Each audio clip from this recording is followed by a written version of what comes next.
હોસ્ટેલમાં ભણતી હતી, પછી એમના મેરેજ થઈ ગયા। ધર્મ કોને કહેવાય? આપણી ઘરે કોઈ સંત વક્તા આવ્યા હોય, તો ફકડ આવ્યા હોય, સંન્યાસી આવ્યા હોય, તો એનું કેમ સ્વાગત કરાય? એને કંઈ કશી ખબર નહીં, પણ બધા જે પધરામણી કરતા હતા તેની વાદે વાદે એને એમ થયું હું પધરામણી કર્યું, તો હાથમાં કવર લાવી, પછી ચાંદલો, ચોખા ને શ્રીફળ લઈ આવી। મેં કીધું, હું વિચાર કરું આને શ્રીફળને શું કરવું હશે? પછી ત્યાં મારી પધરામણી કરી। આ આંગળીએ એને ચાંદલો કર્યો। આ આંગળી નહીતર ભણેલી ગણેલી હતી, હો, સાયન્સમાં ભણેલી હતી, પણ આ આંગળીએ ચાંદલો કર્યો, કારણ કે એના માએ કોઈથી શીખવાડેલું નહીં હોય, કારણ કે એની માં કોઈ ધર્મનું કામ કરતી હોય ને દીકરીએ કોઈથી જોયું હોય તો એને ખબર પડે કે આ આંગળીએ ચાંદલો કરે। આ આંગળી, મેં કીધું કાંઈ વાંધો નહીં, આ આંગળીએ પણ કર્યો તો ખરો।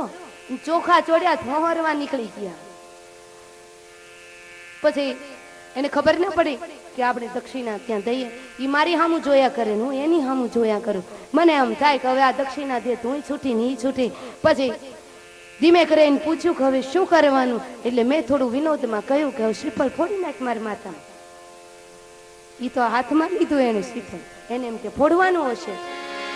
ઓલા માતાજીની પાસે શ્રીફળ ફોડી, એમ આય માતાજીને માથે શ્રીફળ ફોડવાનું લીધું હાથમાં। એ તો બે ચાર બહેનો સાથે હતા, એટલે એને કહ્યું કે એ શ્રીફળ ત્યાં માતાજીને માથે નહીં, પણ તું શ્રીફળનું પાણી કાઢીને તું પી જા। એટલે એ વળી, નહીતર 100% એ મારા માથા ઉપર શ્રીફળ ફોડત ને ફોડત મારે દવાખાને દાખલ થવું પડે। સંસ્કારો જેને મા બાપે ન આપ્યા હોય એની પ્રજાનું તો પછી આજ થાય। પરંપરા કોણ જાળવી રાખે? મા બાપ। ત્યાં તમે તમારા બાળકો પાસે કરાવો, એ બાળક મોટું થાય પછી એના વંશજ પાસે પોતે કરાવે, પછી આમ આખી કુળ પરંપરા ચાલતી રહે। નારદજી કહે, પૂર્વ જન્મમાં હું દાસી પુત્ર હતો, પણ મારી માના સંસ્કારો બહુ ઊંચા, એટલે સંતોની, ઋષિઓની, સંન્યાસીઓની અમે સેવા કરતા। સંન્યાસીઓ જમી લે પછી અમે ભોજન કરતા, અને ત્યારબાદ એમાં જે કાંઈ વધ્યું હોય ને થોડો પ્રસાદ હું લેતો। પરિણામ એ આવ્યું, દિવસે દિવસે મારી બુદ્ધિ વિશુદ્ધ થવા લાગી, અને સાયંકાળ થાય ને એટલે સંતોની સાથે, ઋષિઓની સાથે, સંન્યાસીઓની સાથે હું સત્સંગ કરતો, નારાયણનું નામ લઈ અને હું સાથોસાથ નૃત્ય કરતો। આમ ને આમ 4 મહિના ક્યાં વ્યતીત થઈ ગયા એ મને ખબર ન પડી। નારદજી કહે, અને ત્યારબાદ ચાતુર્માસ જ્યારે પૂરું થયો, સંતોએ કહ્યું કે હરિ બોલા। હું હરિનું નામ સંતો જ્યારે લે ને ત્યારે હું બહુ ખુશ થઈ જતો, એટલા માટે મારું નામ એ સંતોએ રાખ્યું તું હરિ બોલા। મારું નામ હરિ બોલા। અને સંતો જ્યારે વિદાય થવાની તૈયારીમાં થયા ત્યારે એ વખતે મને સંન્યાસીઓ કહ્યું કે બેટા હવે તો અમે 2-4 દિવસના મહેમાન, મને જરાય ક્યાંય ગમતું નહોતું। જ્યારે સંતો વિદાય થયા ને ત્યારે હું રડી પડ્યો, એમના ચરણમાં માથું ઢાળી અને કહેવા લાગ્યો કે બાપજી હવે મને ક્યાંય ગમતું નથી, મને તમારી સાથે લઈ જાઓ। ત્યારે સંન્યાસીએ કહ્યું કે બેટા તું તારી માનો એકનો એક દીકરો છે, એટલે તારા માના મનમાં કોડ હોય તને પરણાવવાના, પુત્રવધુ લઈ આવવાના, છોકરાઓ રમાડવાના, એટલે મારાથી તને ન લઈ જઈ શકાય ને હું તને લઈ જાઉં ને તો મોટો અપરાધી બનો। પરાણે જે પોતાના સંપ્રદાયની અંદર ખેંચવા માટેના પ્રયાસો કરે, મોટામાં મોટું પાપ છે। નાની ઉંમરથી અમુકને સાધુ બનાવી દે છે, અમુકને સંન્યાસી બનાવી દે છે કે જેને કશી સમજણ નથી હોતી, અને પરિણામે એવી અવસ્થામાં જે નાના નાના બાળકોને સાધુ સંન્યાસીઓ બનાવી દે છે, એ લોકો મોટામાં મોટું પાપ કરે છે।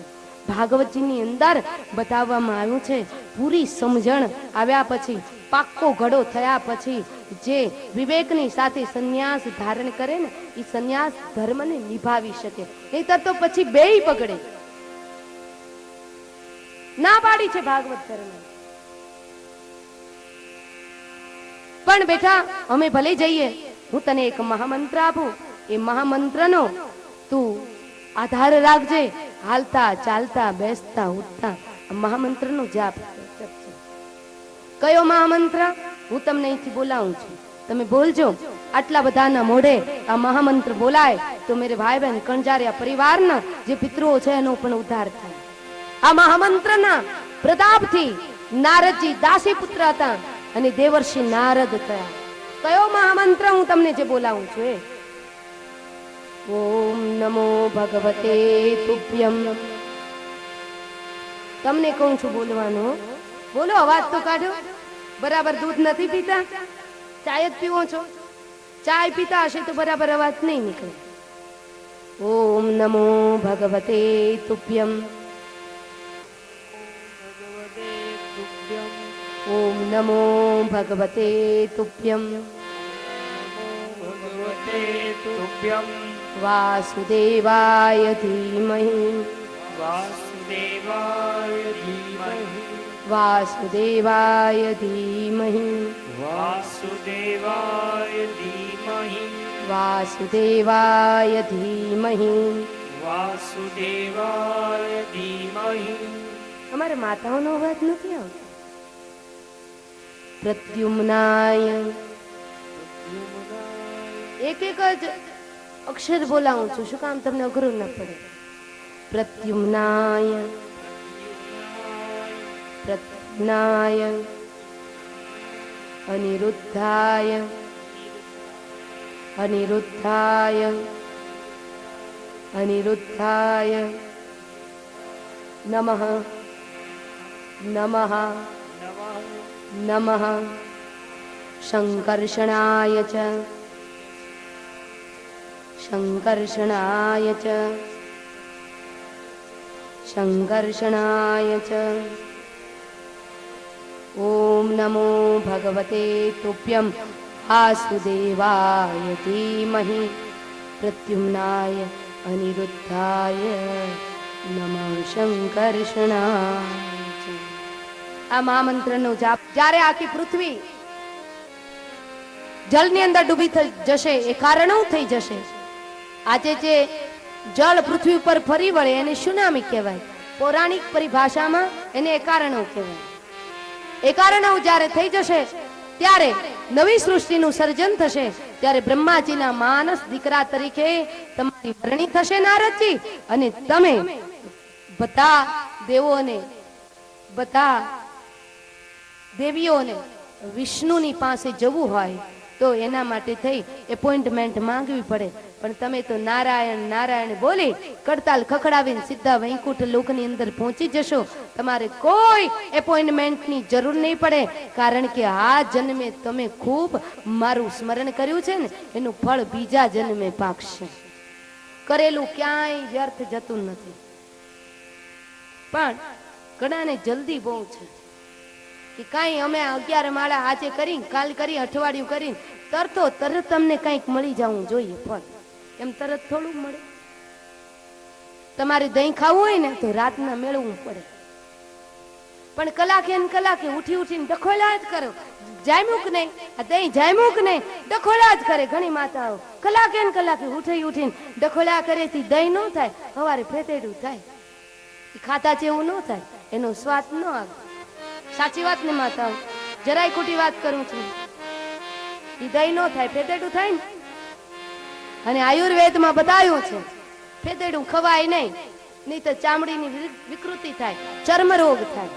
કાં દહીં ખવાય ને કાં દૂધ ખવાય, ફેતેડું ન ખવાય. દખોળિયા કરીએ ફેતેડું થાય ને. પછી ભરોસો ન હોય, શ્રદ્ધા ન હોય. અત્યારે બધાને જલ્દી જોઈએ. લગ્નમાં તો કે જલ્દી કરો, જાન વળાવો તો કે જલ્દી કરો. હવે 25 વર્ષ સુધી જે દીકરી પોતાના પિતાને ઘેર રહી હોય એ જલ્દી કેમ એનું પિતાનું ઘર છોડીને જલ્દી ભાગે? ગોર બાપાને જાનૈયા સામેથી અચારની પટ્ટી પકડાવી દે, ગોર બાપાને કે જલ્દી કરો, ફેરા જલ્દી ફેરવી દો ને વિધિ જલ્દી કરો. પણ મંત્રો બોલવામાં જલ્દી થાય તો પછી છૂટાછેડામાં જલ્દી થાય. યાદ રાખજો, પહેલાના વખતમાં 6 મહિના સુધી લગ્નની વિધિઓ ચાલતી. હવે તો અડધી કલાકમાં કાંઈ પત્યું નથી ને એમાં યતુરામ પૂરું. અમારી માતાઓ એમ ગાય કે સેન્ડલની, અરે કંઈક લગ્ન ગીત છે સારું એવું, સાયકલની સીટી વાગી વરરાજા આટલી ધીરજ છોડો ને, અને લાલ મોટર આવી, ગુલાબી ગજરો લાવી, મારા ભાઈને વર્ષો તમે હા સેન્ડલ પહેરીને ફરશો. ઓલો 20 વીઘા વેચીને આવ્યો હોય એ સેન્ડલ પહેરીને ફરે કે પછી કરજો થઈ ગયો હોય, એના કરતા એમ ગા કે મારા ભાઈને વર્ષો તો નક્કી ભૂખે મરશે, કા કેરોસીન છાતી બોલશો. આવા લગ્ન ગીતો હોય બધામાં ધીરજ ને, કોઈ વાતમાં દર્શને જાય તો એમાં ધીરજ ને, કોઈ વાતમાં ધીરજ ન હોય તો મેરે ભાઈ બહેન એ વિધિ અપૂર્ણ રહે. નારદજીએ કહ્યું હરિ બોલાય કઈ વાંધો નહીં પ્રભુ, આ જન્મે નહીં તો બીજા જન્મે તમારું સાનિધ્ય તો મને મળશે. જન્મ જન્મ મુનિ જતન કરાઈ, અંતકાલ પ્રભુ આવત નાઈ. અને નારદજી બીજા જન્મે બ્રહ્માજીના માનસ સંતાન થયા અને દાસી પુત્રમાંથી દેવર્ષિ નારદ બન્યા છે. આ કોનો મહિમા? નામ જપત મંગલ દિશી દસું. અને ભગવાન ભાગવતજીએ કહ્યું જ્યારે કથાનું સમાપન થશે ને 18,000 શ્લોકની સંહિતા જ્યારે વિરામ થશે ત્યારે 12મા સ્કંદની અંદર સુખદેવજી મહારાજ બોલ્યા, નામ સંકીર્તનમ યસ્ય સર્વ પાપ પ્રણાશનમ પ્રણામો દુઃખ શમનમ તમ નમામી હરિમ પદમ. જે ભગવાનના નામનું કીર્તન કરશે, ભગવાનનું જે સ્મરણ કરશે ને એનો આ જગતની અંદર જે કાર થશે અને બેડો પાર થશે.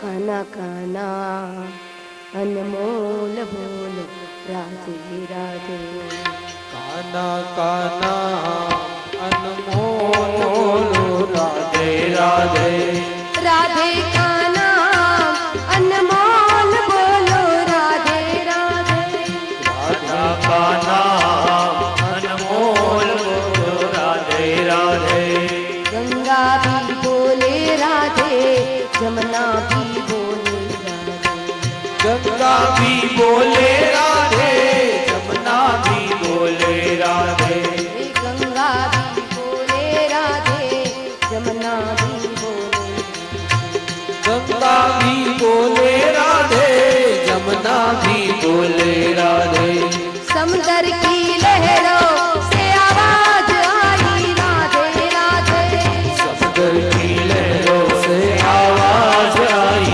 राधे राधे, राधे का नाम अनमोल बोलो राधे राधे, राधे का नाम अनमोल बोलो राधे राधे, सूरज भी बोले राधे, चंदा भी बोले राधे, सूरज भी बोले राधे, चंदा भी बोले राधे, सूरज भी बोले राधे, चंदा भी बोले राधे, सूरज भी बोले राधे, चंदा भी बोले राधे, तारों की टिम टिम से आवाज आई राधे राधे, तारों की टिम-टिम से आवाज आई राधे राधे, खाना खाना अनमोल बोलो राधे राधे, खाना खाना अनमोल बोले राधे राधे,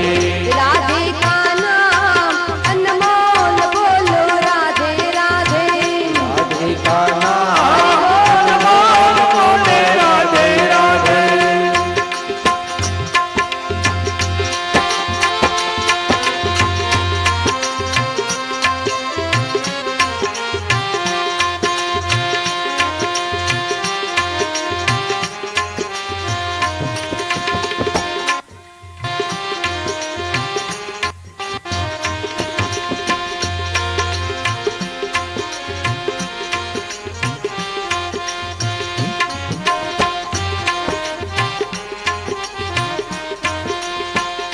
पशु भी बोले राधे, पंछी भी बोले राधे, पशु भी बोले राधे, पंछी भी बोले राधे, जंगल की झाड़ी से आवाज आई राधे राधे, जंगल की झाड़ी से आवाज आई राधे राधे, जंगल की झाड़ी से आवाज आई राधे राधे, जंगल की झाड़ी से आवाज आई राधे राधे,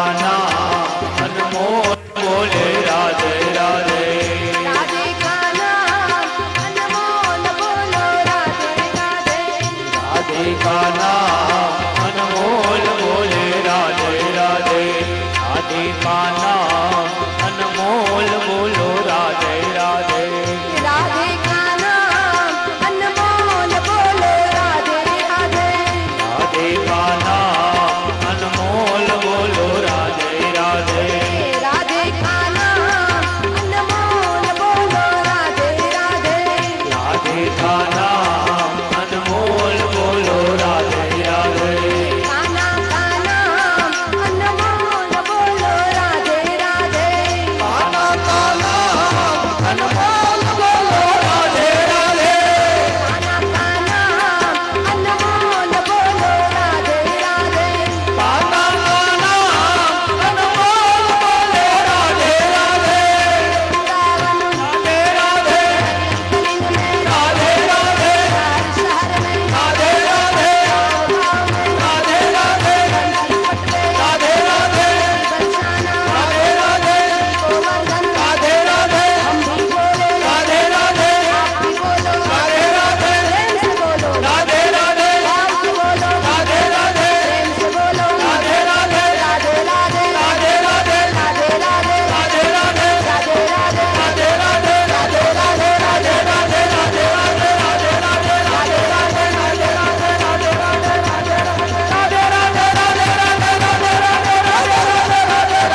राधे राधे राधे काना काना अनमोल बोलो राधे राधे काना काना अनमोल बोलो राधे राधे तो नामना महिमाना प्रतापથી મંત્ર જાપ મમ દૃઢ વિશ્વાસા પંચમ ભજન સુવેદ પ્રકાશા નામના પ્રતાપથી દાસી પુત્ર નારદજી દેવર્ષિ બન્યા. ત્યારબાદ સુખદેવજી મહારાજે ભાગવતજીનો પ્રચાર પ્રસાર કર્યો. વેણુ ગીત દ્વારા એ કથા બતાવવામાં આવી. ભગવાન બ્રજ વિહારી નંદ કિશોરનું સ્વરૂપ વેણુ ગીતની અંદર બતાવવામાં આવ્યું છે. બરહાપીઢમ નટવરવપુ कर्णियो कर्णिकारं बिभ्रद्वाज कनक कपिशं वैजयन्तीं च माला रन्ध्रान् वेणु रधर सुधया पूरयन् गोपवृन्दे वृन्दारण्यं स्वपदरमणं प्राविशत् कितकी. मारो लालो केवो लागे छे?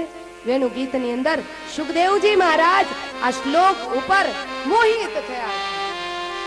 નિરાકાર બ્રહ્મનું ધ્યાન ધરતા હતા. નિરાકાર બ્રહ્મનું ધ્યાન છોડ્યું, સાકાર બ્રહ્મમાં તલ્લીન બન્યા. કયા? આ વેણુ ગીતના શ્લોક. મેરે ભાઈ બહેન, કાન પવિત્ર ત્યારે બને કે હરિની કથા, ભગવતીની કથા સાંભળીએ. હાથ પવિત્ર ત્યારે બને તાલી પાડીએ. અન્ન પવિત્ર ત્યારે બને કે પ્રભુને અર્પણ કરીને આપણે જમીએ. આપણું શરીર પવિત્ર ત્યારે બને કે સ્નાન કરીએ. આપણું કંઠ પવિત્ર.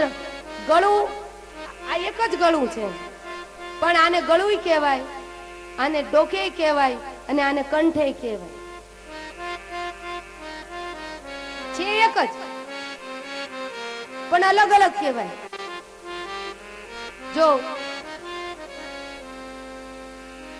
તમે સરસ મજાનો હાર પહેરો, સોનાનો સેટ, ચાંદીનો સેટ, નેકલેસ, તો એ ડોક છે. ડોક છે. પણ આ કંઠથી હરિનું ગુણાનુવાદન કરો, હરિના નામનું ગુણાનુવાદન કરો. ડોક ડોક નથી, કંઠ બની જશે. છે એક જ, પણ કર્મ બદલાવો થી બદલાઈ જશે. પગની આંટી મારી છે, ડાબા ખભા ઉપર ડાબો ગાલ ઝૂક્યો છે અને સુંદર મજાના અધરોષ્ટ ઉપર બાંસુરીને ધારણ કરે છે. રંધ્રાન વેણો રધર સુધયા પૂરયન ગોપ વૃંદે. અને આજુબાજુમાં ગ્વાલપાલો જે હતા એ બધા ભગવાન કૃષ્ણ કનૈયાનો કીર્તિગાન કરી રહ્યા છે. અદ્ભુત સ્વરૂપ છે લાલાજીનું. પીળા પિતાંબરો ધારણ કર્યા છે. આકાશમાંથી ચંદ્રની ચાંદની ચડાઈ ચડાઈ અને ક્યાં આવે છે? કૃષ્ણ ચંદ્ર ઉપર એ ચાંદની રેલાઈ રહી છે. કૃષ્ણ ચંદ્રનું સ્વરૂપ શ્યામ સુંદર. અમારો કનૈયો કાળો નહોતો, કોઈ કાળીઓ કહીને એને ખીજવતા નહીં. કાળો નહોતો, શ્યામ. કોઈ શ્યામ વર્ણ હોય ને બહુ સરસ લાગે. મારો કનૈયો એટલો રૂડો છે મેરે ભાઈ બહેન, ક્યાં બતાવું. પણ કનૈયો જ્યારે હશે ને, સામાન્ય માણસના ગાલ ઉપર ખાડો પડતો હોય ને તે માણસ રૂડું લાગે, સુંદર લાગે. પણ મારો કનૈયો હશે ને, બંને ગાલ ઉપર ખંજન પડે છે, ખાડા પડે છે, એટલો રૂડો લાગે. બાંસુરી ઉપર સુરો છેડે ત્યારે ભગવાન ભોળાનાથની સમાધિ તૂટી જાય. રંધ્રાન વેણો રધર સુધયા. જ્યારે કનૈયો બાંસુરી ઉપર સુરો છેડે ને ત્યારે ઇન્દ્રલોકના દરબારમાં રંભા, ત્રિલોત્તમા આદિ આદિ સુંદરીઓ નૃત્ય કરતી હોય ને એના પગ થંભી જાય. અરે વાત શું કરું, પણ યમુનાજીના નીર થંભી જાય કનૈયાની બાંસુરી સાંભળવાની. કનૈયાનું રૂપ બહુ સુંદર છે, બહુ સુંદર છે. રસખાન મુસ્લિમ માણસ જતો તો મક્કા મદીનાની જાત્રા કરવા, પણ રસ્તામાં વ્રજધામ આવ્યું અને વ્રજધામની અંદર સુરદાસજી ભગવાનના ગુણાનું વાતન ગાતા હતા કે ઓહો મારો કનૈયો કેવો રૂડો. સુરદાસજી પાસે એવી શક્તિ હતી હો, પોતાને આંખો નહોતી પણ એવી દિવ્ય દ્રષ્ટિ હતી કે મુખિયાજીએ જે શૃંગાર કર્યો હોય, પડદો લગાવ્યો હોય, ટેરો લગાવ્યો હોય, ભક્તજનો બધા વૈષ્ણવ ભેગા થાય, સુરદાસજીને પૂછે અરે સુર આજે કનૈયાએ કેવો શૃંગાર કર્યો હોય. મુખિયાજી હજી ટેરો ન ખોલ્યો હોય ત્યાં તો પદમાં ગાય નાખે કે મારો કનૈયો આજ તો સરસ મજાનો ગુરુવાર છે. એટલે કનૈયાએ પીળા વસ્ત્રો ધારણ કર્યા, પીળો મોર મુકુટ પાઘ ધારણ કરી છે, વર્ણન કરી છે. એટલે મુખિયાજીને એમ થાય કે આ દરરોજ હું તૈયાર કરું, ખોટી મહેનત કરું અને આ સુરદાસજી બધું ગાઈ નાખે છે, મારું રહસ્ય ખોલી નાખે છે, મારે બરાબર આવક નથી થતી. એક દિવસ એ પૂજારીજીને એવો ગુસ્સો આવ્યો ને તે કનૈયાને કઈ વસ્ત્ર જ ન પહેરાવ્યા. એટલે બધા ભક્તજનો વૈષ્ણવો હતા ને એ કહેવા લાગ્યો સુરદાસજી દરરોજ તમે પદો ગાઓ, આજે પદ નથી ગાતા, આજે કેમ મૂંગા છો? આજે તો કંઈક સુનાવો, પદ સંભળાવો. सूरदासजी कहूँ आज शू पद संभळाऊं, मेरा कन्हैया नंगम नंगा, आज मैं कैसा पद सुनाऊं? मेरे कन्हैया ने कुछ वस्त्र ही धारण नहीं किया हो, पुजारी जी है ना आज मेरे पर रोषित हुए हैं, इसलिए कन्हैया पर रोष किया है, कुछ वस्त्र धारण भी नहीं करवाया. मेरे कन्हैया का क्या मैं आभूषण का, उनके वस्त्र का क्या मैं बखान करूं? કનૈયાનું સ્વરૂપ, એના સૌંદર્યના, એના વેણુના, એની બાંસુરીનું અહીંયા વર્ણન બતાવ્યું કે વર્ણન ઉપર સુખદેવજી મોહિત થયા, નિરાકાર બ્રહ્મનું ધ્યાન છોડ્યું, તોડ્યું અને સાકાર બ્રહ્મની પાછળ પાગલ બન્યા છે. અને પાગલતા એવી આવી કે પાગલતાએ પરમહંસ સુધી ગતિ કરાવી. અને ત્યારબાદ હવે મેરે ભાઈ બહેન ભાગવતજીની અંદર વ્યાસ ભગવાન ચંદ ઘડિયા માટે તમને મને મહાભારતના થોડા અધ્યાયોમાં લઈ જાય છે. શું કામ? ઘણા મહાભારતનું નામ સાંભળે. ભાગવત ભગવાન કી જય. જય જયકાર બોલવામાં પાપ લાગે છે તો બોલો ને બાપ. બોલીએ ભાગવત ભગવાન. અમારે ભાઈઓનો અવાજ આવે, આ ચલો આપણે ભાગલા કરી નાખીએ, ભાગલા કરો ને રાજ કરો. શું કામ? ખબર પડે ને કે ભાઈઓનો જય જયકાર કેટલો છે ને અમારી માતાઓનો કેટલો છે. આ બે મિક્સિંગ હોય ને એટલે ખબર નથી પડતી.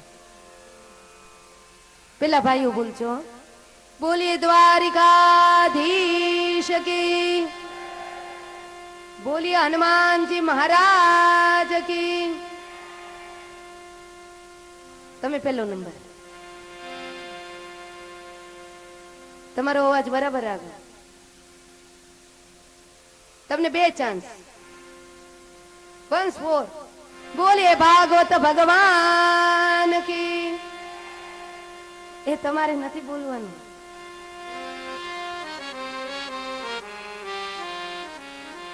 તોય બહેનોને 2 વખત ચાન્સ આપ્યો પણ ન આવ્યા બરાબર. પણ કઈ વાંધો નહીં, આજે બીજો દિવસ છે ને એટલે અમે આશા રાખીએ. આશામાં નાશામાં આમને આમ 7 દિવસ નીકળી જશે નહીં માતાઓ? તો મહાભારતની અંદર વ્યાસ ભગવાને પ્રવેશ કરાવડાવ્યો. મહાભારતનો અર્થ, મહાભારતનું નામ સાંભળે ઘણાના મગજની અંદર આમાં આમ વાયરો ફૂંકાઈ જાય, બાપ રે મહાભારત. ઘણા લોકો તો એવું કે મહાભારત વાંચે એના ઘરમાં મહાભારત થાય. દેવ તારા ઘરે કેદી રામાયણ હતું? મહાભારતને ખોટી રીતના બદનામ ન કર. મહાભારતની અંદર કેટલા શ્લોકો ખબર હોવી જોઈએ. તો મારી માતાઓ કહેશે તમે જાણો ને તમારું કામ જાણે. અમે શું કાં જાણી? અમે તો ખાટિયા ઢોકળા ખાઈને મજા કરીએ. દહીં રાતના છાશ અને દહીં ખાઈને મજા કરી. ફરી એકવાર કહું, રાતના છાશ અને દહીં એ શાસ્ત્ર નિયમ વિરુદ્ધ છે. રાતના છાશ ને દહીં ન ખવાય. છાશ દહીં ખાવી હોય તો બપોરે જ ખવાય. રાતના જે છાશ અને દહીં ખાય એના પુણ્યનો નાશ થાય અને નરકે જવું પડે. સ્કંદ પુરાણ ની અંદર બતાવ્યું છે. જેને વાંચવું હોય વાંચી લેવાની છૂટ. આમાં મારા ખિસ્સાનું કે ગજવાનું કંઈ નથી. અને કદાચ હું ના પાડું તો આમાં મારે કોઈ આવક નથી, મારે કોઈ આમાં કોઈ સ્વાર્થ નથી. આમાં તમારું કલ્યાણ છે જો તમે માનો તો. મહાભારતની અંદર કેટલા શ્લોકો કોઈને ખબર છે? અમારા ભાઈઓને ખબર છે? કુવામાં હશે તો વેડામાં આવશે.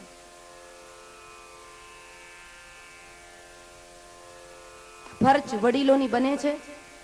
પોતાના બાળકોને, આજના બાળકોને સારામાં સારો ક્રિકેટર કોણ, સારામાં સારો હીરો હિરોઈન કોણ એને ખબર હોય છે. પણ આજના બાળકને એ નથી ખબર હોતી કે ભગવાન શ્રી કૃષ્ણના સદગુરુ દેવનું નામ શું. મહાભારતની અંદર 1.25 લાખ શ્લોક છે. એ 1.25 લાખ શ્લોક વાંચતા ઓછામાં ઓછું 1 વર્ષ નીકળી જાય. બરાબર? એવું કોનું કયું ઘર હોય કે 1 વર્ષમાં જેના ઘરે વાસણ ન ખખડ્યા હોય? ચોકડીના વાસણ નહીં, સમજણ પડી ને? ઘરના સભ્યો કંઈક ને કંઈક બોલાચાલી તો કોકના ઘરે થાય, બધાને ઘરે. વર્ષમાં એવું તો કોઈનું ઘર ન હોય કે ખાલી હોય, ક્યાંક તો થાય જ ક્યારેક ક્યારેક. કોઈને ત્યાં મીઠો ઝઘડો હોય, કોઈને ત્યાં ખાટો ઝઘડો હોય, કોઈને ત્યાં તુરો ઝઘડો હોય, પણ ઝઘડા હોય તો ખરા જ. મહાભારત ની વ્યાખ્યા આપતા ગાંધીજીએ પણ કહ્યું કે જે મહાભારત ની અંદર સુમતી રૂપી કોદાળીથી ખુદાન કરવામાં આવે ને તો એમાં હીરા માણેક રત્ન જવેરાત રૂપી સદવિચારોની પ્રાપ્તિ થાય. મહાભારતની અંદર છે એવું બધે જ છે, મહાભારતની અંદર નથી એવું ક્યાંય નથી. મેરે ભાઈ બહેન, મહાભારતની અંદર જે વિદુર નીતિ આપી છે એકવાર વાંચો તો ખરા, બુદ્ધિ સુધરી જાય. અને હું તો ઘણાને કહું, ઘણા ચૂંટણી લડવા માટે જતા હોય ને એટલે મારી પાસે આશીર્વાદ લેવા માટે આવે તો હું કહું ચૂંટણી લડવા માટે જાઓ અને એમાં વિજય પ્રાપ્ત થાય એવા આશીર્વાદ આપે. પણ પહેલા ગ્રેટ પોલિટિશિયન્સ બનવું હોય તો પ્રથમ મહાભારતને વાંચો. કારણ કે કનૈયો જે કૃષ્ણ ભગવાન હતા ને, Krishna was a great politicians. Kanaiyo મોટામાં મોટો રાજકારણી હતો. એને ખાવા દાવા કેમ નાખવા, પાસા કેમ ફેંકવા એ કનૈયાએ જગતને શીખવાડ્યું. પણ ધર્મ કારણ હતું એ વખતે. આ સમય બદલાઈ ગયો. એ વખતમાં જે યુદ્ધો થતા એ ધર્મ યુદ્ધો થતા કે ત્યારે કોઈ વડીલ અને સામે વાળો કોઈ યુદ્ધ કરવા વાળો નાનો હોય તો વડીલ પોતાના બાણમાંથી તીર છોડે અને પ્રથમ આશીર્વાદ રૂપે એ તીર એના માથા ઉપરથી જતું રહે, અને જ્યારે નાનો વ્યક્તિ વડીલની સામે યુદ્ધ કરવા માટે આવે તો વડીલની સામે તીર છોડે તો પ્રથમ વડીલના ચરણોમાં તીર છોડે, પછી યુદ્ધની મારામારી શરૂ થાય. આને ધર્મયુદ્ધ કહેવાતા. હવે તો યુદ્ધના કોઈ નિયમો જ નથી. ગમે ત્યારે ગમે ત્યાં બોમ્બ ફેંકવામાં આવે, કોઈ નિયમો નથી. એ સમયમાં નિયમો હતા. શું કામ? કે આ યુદ્ધની અંદર મુખ્ય જે હતા એ ભગવાન શ્રી કૃષ્ણ હતા. અને મેરે ભાઈ બહેન, મહાભારતની અંદર 3 મહાપુરુષો છે. એ મહાભારતની અંદરથી આ 3 ને જો કાઢી લો તો મહાભારત સાવ પેલું લાગે.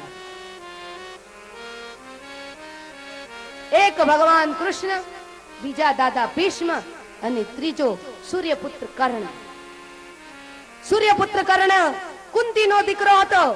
અને જ્યારે આ 2 વ્યક્તિ તો ભગવાન કૃષ્ણની સામે આવે ને, ભગવાન કૃષ્ણને પરસેવો લૂછવો પડતો કે આ 2 પાત્રો એની જનેતાએ કેવું દૂધ પાયું હશે કે આ 2 પાત્રો ભગવાનની સામે સમ્રાંગણે લડાઈ લડવા માટે આવે ને, ભગવાન કનૈયાને પરસેવો વળી જતો. ગાયના દૂધ પીધા હતા એની માએ. કુંતીએ કર્ણને જન્મ આપ્યો ને, ગાયના દૂધમાંથી બનાવેલી ખીર એને 4 મહિના સુધી આરોગી હતી. આજકાલની માય બેન બેઠી પોતાના કોખની અંદર બાળકને જાળવી નથી શકતી. શું કામ? પાઉં પકોડા ખાય, તીખું ખાય, પરિણામે એના ઉદરની અંદર એટલી ગરમી વધી જાય તો બાળકને રાખી નથી શકતી, કાકવંધ્યા બની જાય અને વારે વારે એનો ગર્ભ સ્ત્રવી જાય છે. પણ કુંતીએ તો મેરે ભાઈ બહેન સાક્ષાત સૂર્યના દીકરા, સૂર્યનું તેજ પોતાના કોખની અંદર 9 મહિના માટે રાખ્યું, છતાં પણ કુંતીને કોઈ ગરમી ન લાગી. શું કારણ હતું? ગાયનું દૂધ. અને ગાયના દૂધમાંથી બનાવેલું પાયસ, ખીરનો પ્રસાદ એને 4 મહિના સુધી આરોગ્ય હતું. માટે એને ત્યાં કર્ણ જન્મ્યો. અને મેરે ભાઈ બહેન, કર્ણ કોઈ સામાન્ય માણસ નહોતો. કર્ણએ એક વખત કનૈયાને કહ્યું કે એ કનૈયા, તું દેવકી નંદન કે યશોદા નંદન? તારે તો 2 બાપ ને 2 માં છે. ભક્તોને જ્યારે ગાળ આપ્યું ને ત્યારે અહીંથી શરૂઆત કરે. કનૈયાને આ દુખતી નસ છે. જ્યારે નરસિંહ મહેતા ગાય ગાયને થાકે ત્યારે એ ગિરનારનો નરસિંહ મહેતા એમ કહેતો, તારે કોની પરવાર છે? તું તો 2 બાપ ને તારે 2 માં છે, એટલે તારે કોઈની પરવાર જ નથી. એટલે કર્ણે કહ્યું કે કનૈયા, એ દ્વારિકાનાથ, કાન ખોલીને સાંભળી લો કે 18 દિવસ સુધી તમે યુદ્ધનું સારથીપણું અર્જુનજીનું કર્યું. મહાભારતનું યુદ્ધ 18 દિવસ ચાલ્યું. પણ કનૈયા, એક વખત તમને કહું છું, દ્વારિકાનાથ, મારી વાત સાંભળી લો. સૂર્યનો દીકરો બોલું છું કે એક વખત અર્જુનજીનું સારથીપણું છોડી અને મારા રથના કઠોડા ઉપર આવી જાઓ. એક દિવસ માટે જો મારી સાથે મારા રથના સારથી બની જાઓ તો આ તમારે વિશ્વની અંદર 24 વખત અવતાર લઈને આવવું પડ્યું ને, બંધ કરી દઉં. આટલું કુંતીના દીકરા અને સૂર્યપુત્રના દીકરા કર્ણના બાહુબળમાં તાકાત છે. પણ એક વખત દ્વારકાનાથ અર્જુનજીનો કઠોડો છોડીને મારા રથની દોરી સંચાર કરી લો. કનૈયાએ કહ્યું, એ તો ક્યારે શક્ય નહીં બને. કારણ કે અર્જુનજીને મેં વિશ્વાસ આપ્યો છે, વચન આપ્યું છે, તારું સારથી પણ હું ક્યાંથી કરવા. અને કદાચ મેરે ભાઈ બહેન, જો અર્જુનજીનું સારથીપણું છોડી અને કર્ણનું જો સારથીપણું ગોવિંદે કર્યું હોત ને તો આ જગતની અંદર કર્ણને કોઈ હરાવી ન શકે. કર્ણ હાર્યો, એનો સારથી કુચાલ મિલ્યો શલ્ય. આવું વ્યક્તિત્વ કર્ણ કે એ આવે ને ત્યારે ભગવાન દ્વારિકાનાથને પરસેવો વળે છે. અને બીજું દાદો ભીષ્મ, ગંગાનો દીકરો, ગંગાનું દૂધ પીધું તું મેરે ભાઈ બહેન. સામાન્ય બોટલ કે બકરીના દૂધ નહોતા પીતા હો. હા, એનું ચરિત્ર આવી રહ્યું છે દાદા ભીષ્મનું. તો મહાભારતનું યુદ્ધ પૂરું થયું. પેલો દુર્યોધન એની જાંઘમાં ભીમસેને ખૂબ ગદાઓ મારી હતી. તડફડતો તો, કૂતરાની માફક તડફડતો હતો. એ જ વખતે અશ્વત્થામા આવ્યો. અશ્વત્થામા કોણ? ગુરુ દ્રોણનો દીકરો. અને અશ્વત્થામા અને દુર્યોધનને પાકી મિત્રાચારી. પૂછ્યું કે મિત્ર, તારે કઈ અંતિમ ઈચ્છા? બાકી ખરી? તો કે હા, મારે પાંચેય પાંડવોના માથા જોઈએ. અશ્વત્થામાએ કહ્યું કે જીતને તારે હોય આકાશ में उतना शत्रु હોય, लेकिन कृपा रघुनाथ की तो बालकी बाकान હોય. 18 દિવસ સુધી 18 અક્ષોની સેનાએ યુદ્ધ કર્યું, તોય પાંડવોનું કોઈ બગાડી ન શક્યા. તો હવે મરતા સમયે તું પાંડવોનું શું બગાડી શકવાનો હતો? પણ ન માને. દુર્યોધને કહ્યું, નબળા માણસોના નબળા જોહાણ હોય. દુર્યોધને કહ્યું, મારે તો 5 પાંડવોના માથા જોઈએ. બોલ, તું મારી ઈચ્છા પૂરી કરી શકીશ? તો કે હા, મરતું માણસ હોય એની ઈચ્છા બની શકે તો પૂરી કરવી મોટું પુણ્ય છે. પણ એ પુણ્ય કમાવા માટે સામે પાપ ન કરાય. આ બાજુ ભગવાન ગોવિંદને ખબર પડી કે હવે પાંડવોની ઉપર સંકટ છે. એટલે ભગવાન કૃષ્ણે કહ્યું કે પાંડવો ચાલો ચાલો, આજે આપણે રાવટીમાં નથી શું, આજે આપણે જઈએ ક્યાં? બોલે ગંગાના તટ ઉપર ખુલ્લા મેદાનમાં સુઈશું, મજા આવશે. આટલા દિવસનો આપણને જે થાક લાગ્યો છે ઉતરી જશે. ભગવાન કૃષ્ણે આદેશ કર્યો. પાંડવો ચાલતા થયા. પાંડવોના જે 5 દીકરા હતા ને, એને ભગવાને કહ્યું, તમારે આવું છે? તો કે ના ના, મારા બાપુજી છે ને, અમારા 5 પિતા, એ તમારું કયું માને છે, પણ અમારે તમારું નથી માનવું, અમારે તો રાવટીમાં શું છે. ભગવાન કે સારું, ઈશ્વરની ઈચ્છા હોય એમાં મારું કોઈ ચાલે નહીં, એમ કહી અને ભગવાન બધા 5 પાંડવોને લઈ ગંગાના તટ ઉપર જતા રહ્યા. આ બાજુ પાંડવો જેવા જ પાંડવોના 5 સંતાનો એ સુતા છે રાવટીની અંદર. આ બાજુ અશ્વત્થામા ખુલ્લું ખડક લઈને આવ્યો. ખુલ્લું ખડક લઈને આવ્યા બાદ મેરે ભાઈ બહેન એને સમજ્યું કે આ પાંડવો સુતા છે અને 5 માથા ધડથી અલગ કરી નાખ્યા. કોઈ માણસ નિંદરમાં સૂતું હોય ને ત્યારે કોઈથી એના ઉપર પ્રહાર ન કરાય. કોઈ માણસ શસ્ત્ર વગરનું હોય ત્યારે એના ઉપર પ્રહાર ન કરાય. સાચો શુરવીર તો એને કે લે આ તલવાર, જા, રણશિંગા વાગે છે, તું પણ યુદ્ધ કર, હું પણ યુદ્ધ કરું. આની નામ છે સાચો શુરવીર. પણ આ ગુરુ દ્રોણનો દીકરો સાવ નપાવટ નીકળ્યો. મેરે ભાઈ, પિતા કેટલા ઊંચા, એના વિચારો કેટલા ઊંચા. ગુરુ દ્રોણના 107 શિષ્યો હતા, કુલ 107 શિષ્યો. એમાંથી ગુરુ દ્રોણે અગત્યની વિદ્યા તો 2 જ વ્યક્તિને આપી. કોને કોને? તો એક વિદ્યા અર્જુનજીને આપી, બ્રહ્માસ્ત્ર છોડવાની, પાછું વાળવાની. સગા દીકરાને વિદ્યા આપી પણ અડધી આપી. એ બ્રહ્માસ્ત્ર છોડી શકે પણ પાછું વાળી ન શકે. ગુરુ દ્રોણે જગતને બતાવ્યું કે વિદ્યા પાત્રને અપાય. કદાચ પુત્ર કુપુત્ર હોય ને તો એને વિદ્યા ન અપાય, પાત્રને વિદ્યા અપાય. અને એ ન્યાયે 5 પાંડવોના જે દીકરાઓ હતા એના ધડથી મસ્તક મેરે ભાઈ બહેન અલગ થયા. સવારે ભગવાન ગોવિંદ એ 5 પાંડવોને લઈને આવ્યા અને આ બાજુ દ્રૌપદીજી પોતાના સંતાનોને ઉઠાડવા માટે જ્યારે આવે ને ત્યારે મેરે ભાઈ બહેન રડારોડ કરવા લાગી છે અને કહેવા લાગી, કોઈ જાગો, મારે 5 પતિ. ઘણા લોકોને કમળો હોય ને આંખમાં એને પીળું દેખાય. ઘણા લોકો એવું વિચારે કે દ્રૌપદીજી સતી કઈ રીતના કહેવાના, કારણ કે 5 પતિ અને વળી સતી કહેવાના. પણ યાદ રાખજો મેરે ભાઈ બહેન, દ્રૌપદી એ તો સતી નારી હતા.